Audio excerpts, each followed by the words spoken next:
Pozdrav svima. Evo, htjela bi razjasniti jednu stvar jednu situaciju koja se dosta često krivo tumači među ljudima. Kaže, ako želiš mijenjati svijet, mijenjaj sebe, što je potpuno ispravno. Međutim, ljudi onda misle kao mijenjaj sebe, odnosno u smislu mijenjaj sebe, prilagodi se tom svijetu kakav je.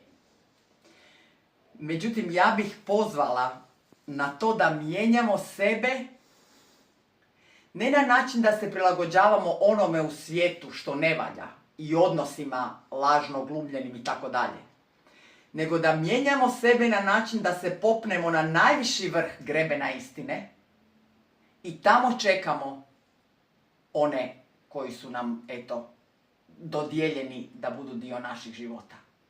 Jer tako mijenjamo svijet, zovemo i njih na greben istine. Naravno da neće svi poći, ali neka svi budu trajno pozvani našim stajanjem na tom grebenu visokom, ali s kojeg se širi najljepši pogled.